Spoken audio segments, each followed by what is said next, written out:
Assalamualaikum warahmatullahi wabarakatuh. Sebelum saya memulai, saya mau ngasih hadiah satu novel baru saya. Bulan Oktober nanti filmnya beredar. Siapa yang mau? Saya. Maju 2 orang perempuan dan 2 orang laki-laki. Maju sini. Ayo. Ini bukunya. Maju. Ambil. Maju. Jangan Pak Guru, jangan. Ayo sini murid-murid dari mana? Ini pernah ke Singapura sama saya. Siapa? Dafa. Oh, Dafa. Dafa satu. Siapa lagi? Ada yang mau maju nggak? Sini. Ayo. Sini. Jangan guru semua, jangan. Nanti dilarang habis nanti. Murid, pengen murid. Yuk, ayo sini. Pengen murid. Dafa, yang perempuannya mana? Enggak ada yang mau nih. Sini. Coba, nggak apa-apa lah. Ada yang mau laki-laki, perempuannya nggak ada? Ayo maju. Nggak ada. Oke, gini permainannya ya. Sebutkan satu kalimat saja tentang SD, sekolah peradaban. Satu kalimat. Oh, apa? Kece badai. SD peradaban, sekolah peradaban kece badai. Hei, mau kemana? Kamu dong.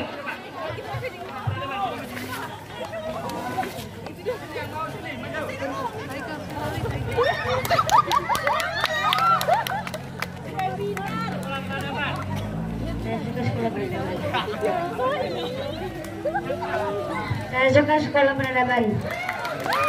Saya suka sekolah peradaban. Satu kalimat. Peradaban kece badai habis.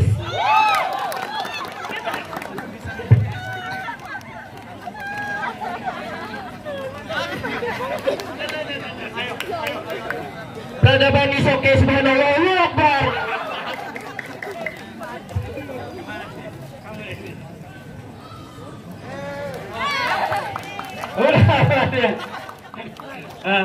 Kamu kan temen, nanti minta ke Gabriel aja.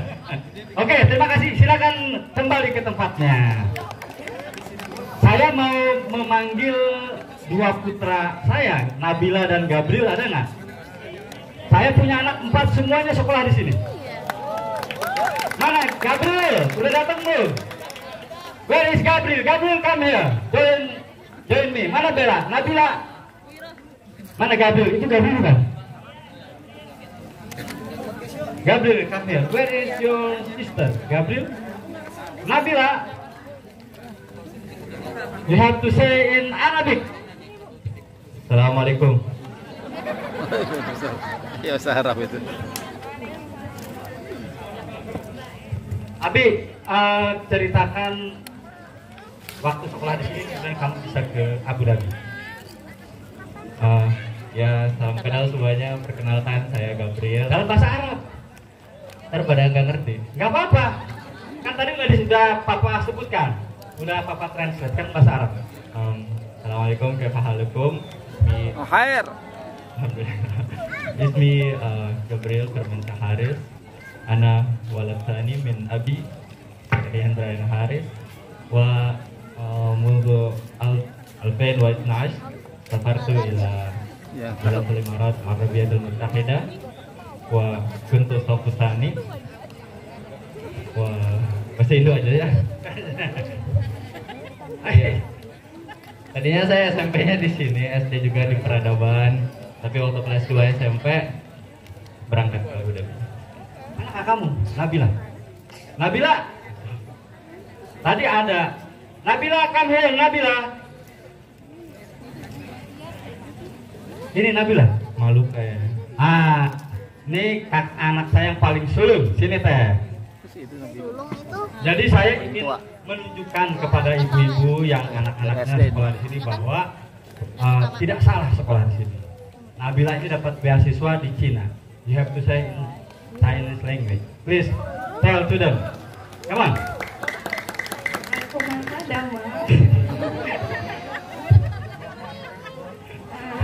Ayo. 认真的老师们，你们好。 Yang keras. 尊敬的老师们和父母，大家好，我叫南贝拉，在这里站在大家的前面，我特别高兴。Saya terjemahin dulu, artinya namanya Bella, hobinya makan siomay dan tongseng. Benar ya? Benar. Terus terus. Satu kalimat, buat satu kalimat tentang sekolah ini, satu kalimat, bahasa Indonesia saja. Tadi kan saya suka peradaban. Peradaban kece badai.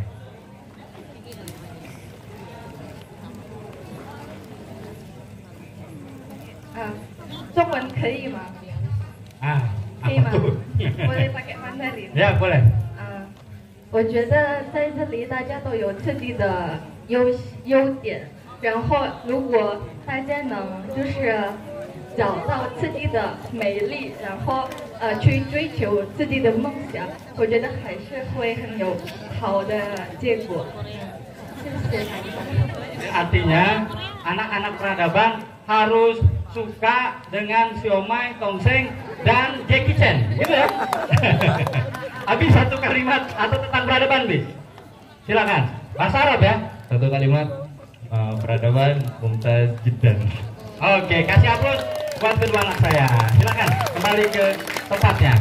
Nah, saya ingin mengucapkan terima kasih kepada Bu Ami, Pak Toto, semua yang sudah membina keempat anak kami ya. Anak kami yang ketiga sekarang di Akademi Film Jogja, yang keempat homeschooling.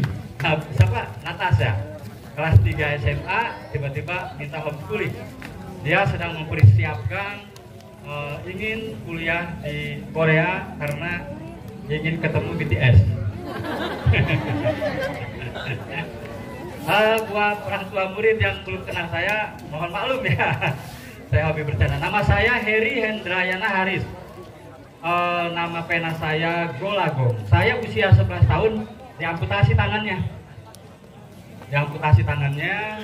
Jatuh dari pohon. Sekolah saya di SDL 1 Serang. Seperti Pak Asep tadi, di depan alun-alun. Rumah kami di belakangnya, di depan SMP 8. Jalan 4. Nah, SMP berapa? Oh, SMP 2 benar. Yang di Umake itu SKKP sekarang jadi berapa ya? SMP 15. Nah, yang ingin saya katakan kepada ibu, bapak-bapak yang hadir malam ini, ketika saya diamputasi, orang tua saya meminta saya melakukan 3 hal. Pertama, saya diharuskan berolahraga setelah sholat subuh. Jadi pada subuh saya ke alun-alun jogging. Kadang-kadang mengejar bapak naik motor Vespa. Joggingnya itu pernah jam 1 siang selama hari ke sini saya tembus ke Dalung atau muncul. Jadi saya biasa jogging. Itu pertama olahraga. Kata bapak, olahraga sehat, kamu akan lupa bahwa kamu memiliki kekurangan. Jadi anak-anak peradaban harus sehat. Kedua, kalau kamu sehat ototnya, tidak diisi otaknya, maka kamu seperti robot. Jadi saya disuruh membaca. Hampir setiap hari saya membaca sejak diamputasi tangan saya. Maka koleksi buku saya sekarang disimpan di Rumah Dunia. Ketiga, harus mendengarkan dongeng sebelum tidur. Jadi ibu saya setiap malam bercerita kepada saya. Nah, apa yang Allah berikan kepada saya ketika saya mengikuti anjuran dari orang tua. Ridho Allah, ridho orang tua. Ingat tuh adik-adik. Ridho Allah, ridho orang tua. Olahraganya tanpa saya duga, saya juara kedua di SMP 2. Yang pertama tangannya 2. Di SMA juga juara kedua. Yang juara pertama tangannya 2. Saya kuliah di Fakultas Sastra Universitas Pajajaran.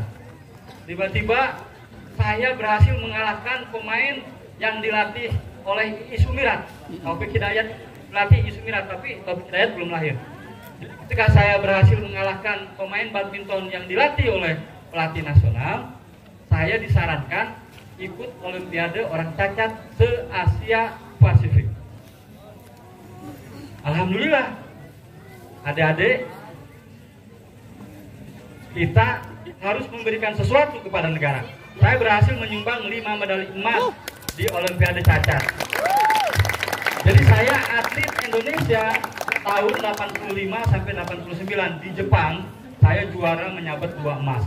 Saya menyanyikan lagu Indonesia Raya, adik-adik, di negara Jepang. Dan saya mengerek 2 kali bendera merah putih di negara Jepang, lebih tinggi dari negara asing. Coba, semua bukan karena saya anak dokter, anak presiden, bukan. Karena saya mengikuti anjuran orang tua,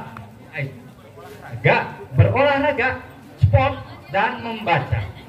Jadi ketika 4 anak saya sekolah di sini, negara terlambat mengantisipasi. Merdeka belajar itu sudah saya lakukan sebelum ada SD peradaban. Kata bapak saya, jika ingin maju, belajar pada 3 orang, kecuali Nabi. Belajar pada 3 orang di dunia ini. Siapa mereka? Kata bapak, Ki Hajar Dewantoro. Kedua, Rabindranath Tagore di India. Ketiga, ini Bu Ami perlu datang ke Tanam di Padang. Jadi ada 3 tokoh pendidik di Indonesia, kata bapak, yang saya harus datang belajar. Dan saya datang ke Lumbini, ke Tagore di India, ke Taman Siswa Jogja, ke Kayu Tanam. Kenapa?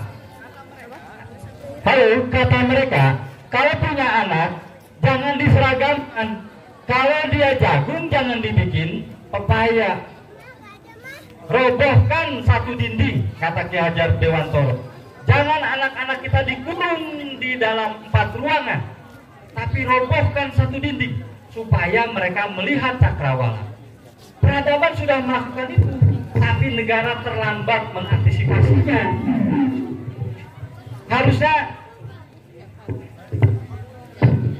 Harusnya bisa lebih banyak lahir anak-anak pintar, cerdas, peduli pada lingkungan. Jadi kalau merobohkan 1 dinding, ibu-ibu, bapak-bapak menyekolahkan anak-anaknya di sini, minimal bisa seperti kedua anak saya yang di Cina dan di Abu Dhabi. Dan saya dengar juga anak-anak yang lain maju-maju semuanya. Kenapa? Karena merobohkan 1 dinding itu di sini bisa sekolah langsung. Kalau di sini ada orang Minang nggak? Ada orang Minang. Alam tak kambang jadi guru. Jadi kenapa bapak saya menyuruh saya ke Kayu Tanam? Supaya tadabur. Dalam Quran sudah ada itu tadabur. Makanya saya selalu heran kalau ada sekolah anak-anak itu dikurung. Padahal dalam Islam dipersilahkan tadabur, ikro. Ikro itu konteksnya membaca alam, membaca diri sendiri, membaca buku, membaca YouTube, membaca TikTok, membaca podcast. Ada podcast belum di sini Bu Ami? Ada. Mantap ya. Nanti podcast sama saya ya. Nah, apalagi coba yang Allah berikan kepada saya, ibu-ibu, tanggal 30 April 2021, ketika orang sibuk ngeluh soal pandemi, tiba-tiba negara menghadiahi saya untuk meneruskan perjuangan Najwa Shihab sebagai Duta Baca Indonesia. Saya orang Serang, punya anak sekolah di sini, tiba-tiba diangkat jadi Duta Baca. Istri saya orang Solo, nggak pakai kata belece, nggak pakai surat sakti, nggak nyogok, nggak nyebar link. Pilih dong saya untuk jadi Duta Baca. Like dong, like. Enggak. Itu Allah semua yang ngasih hadiah pada saya. Kenapa? Karena saya berolahraga, membaca buku, mendengarkan dongeng. Dari kegiatan ini, tanpa saya sadari, saya melaksanakan apa yang Allah perintahkan, yaitu membaca. Begitu ya ibu-ibu, bapak-bapak ya.